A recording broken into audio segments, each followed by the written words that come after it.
I mean, fight of the weekend, clearly Nate Diaz, Jorge Masvidal. This one makes me happy because it's kind of flying under the radar.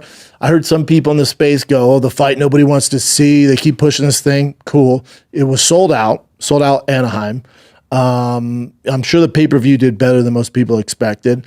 But also, you got to fight. I'm not talking about the rest of the card. I'm not going to rain on this parade. We're not going to talk about the rest of the card, Anthony Pettis. That I'm only going to talk about Nate Diaz and Jorge Masvidal. Just that fight alone delivered in every single aspect. That was the best boxing match in a hot second. Maybe, Fury Usyk was wild. Francis, Fury, that was not this year. Francis, Joshua, Jake Paul, Nate Diaz wasn't as fun. This fight, Nate Diaz took serious. You saw the kind of shape he was in. Jorge came in phenomenal shape. The only kind of salty thing about this fight was, and people are like, oh, it's because you don't like Nate Diaz. I have no issue with Nate Diaz. That was years ago. Anybody who holds that resentment this long got way bigger issues than hating me. I like Nate. I like what he represents. Me and him are good. Me and Jorge are great. Love Jorge. That's my brother from a different Cuban mother. But I thought, now it was 11 o'clock at night. Your boy's usually in bed by 9. So I was a little sleepy. So throw that into it. I thought it was clear as day Jorge won. And a lot of people go, oh, but the output by Nate. You look at the CompuStrike numbers, Jorge had more punches thrown. Oh, but he's going forward. I get that. That doesn't mean you win a fight. And if you look at significant strikes landed, the more powerful strikes, the more damage delivered was all Jorge. I was like, man, Nate did a great showing, but just came up short again. This was an easy one. Then when I heard the judge, I'm like, oh, wow. And the two judges that had it 98, 92, and 97, 93, whoa, dude. They have to be from Stockton, right? Like, that's wild. I guess I can see if you don't know the game, you give it to Nate because he's pressuring forward.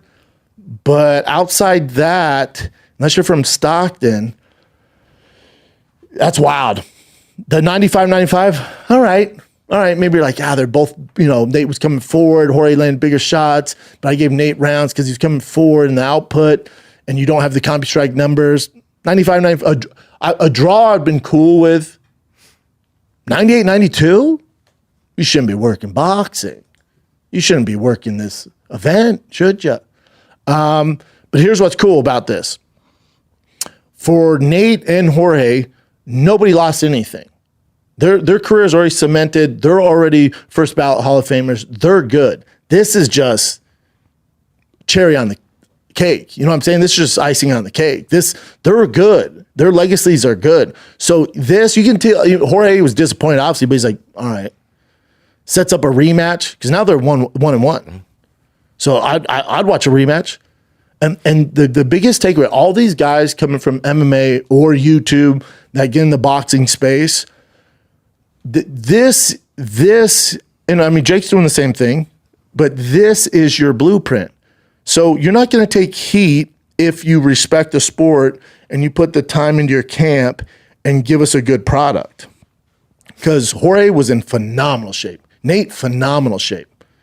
So, and here's the caveat with this too, is Nate, this according to Brian Campbell, who, again, that's the other thing. This is the other thing people should take notes.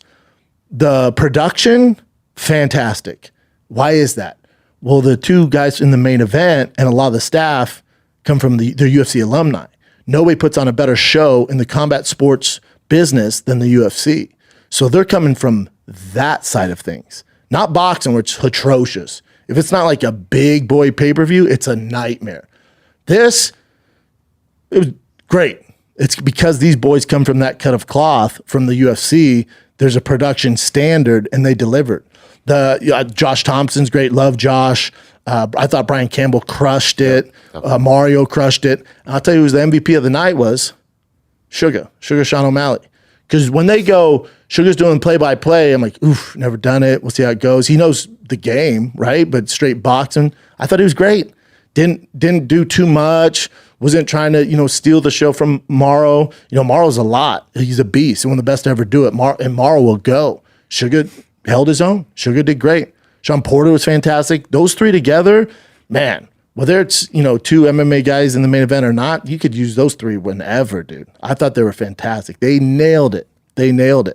So part of the reason why this is a win for everybody involved is the production was great. The product was great. They took it serious. Yeah, they're respectful of each other, but it's the respect that where they know, that they got to prepare for this fight. So back to Brian Campbell, he mentioned that Nate in one of the interviews was saying how when he was getting ready for Jake Paul, halfway in the camp, he just fell out of love with it. Was like, whatever, man. We'll see how it goes. So you saw that in the cage, right? You are in the ring. You saw it. You're like, oh man, I guess I want to see Nate fight again. Not really. In all reality, you'd be like, oh man, Nate's kind of done, right? Last Jake Paul got dropped, right? You're like, oh, this isn't good, man. I guess I'll see him again. And I think that kind of affected the hype into this fight. You're like, well, we saw him in MMA. Jorge 10-8 round him. Like, that wasn't even close. I want to watch him box after Nate's last performance. Different Nate, motivated Nate. He knew what was on the line. You lose this one, these kind of big paydays go away. Nate showed up. Did I think he won the fight? No. But again, I don't think anybody lost. I think both their value goes up, Jorge and Nate, through this. And this is the other thing. If you're the person that is saying, oh, fighters, fighter pay, they're not compensated, and you're always constantly, doing that, the fighters need to be paid more, and constantly shit on Dana White, and you're doing your thing all the time, you're one of those people, dude, whenever a fighter leaves the UFC, and whether he's doing boxing, podcasting, I don't care what they're doing, off-road racing like Cowboy does, whatever it is, support it, dude. Support it. We want this to do big numbers, man. Big numbers. Because what is this? This is a lane that your favorite UFC fighters that you think are underpaid and never got treated right in the UFC, which there's argument for both sides there. But if you feel like they've been robbed of their payday and their value, well, then support this, because now this is a lane. Because what happens is these young kids fighting right now, right? These young kids fighting right now are like, hold on.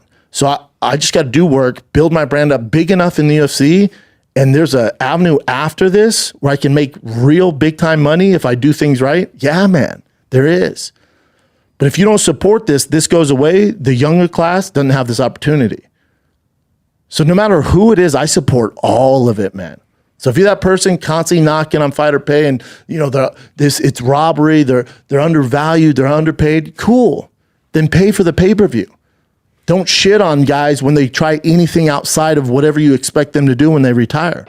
Because this is a massive lane and there's something there. And what Jorge and Nate did, taking it serious, just helps this whole conversation. It's not a joke. That was a great fight. Shakur Stevenson, who's more talented than anybody that fought that night, monster, such a talented fighter. He fought. Nobody's talking about it. People are talking about this. Like, this is great. This is great for MMA. This is great.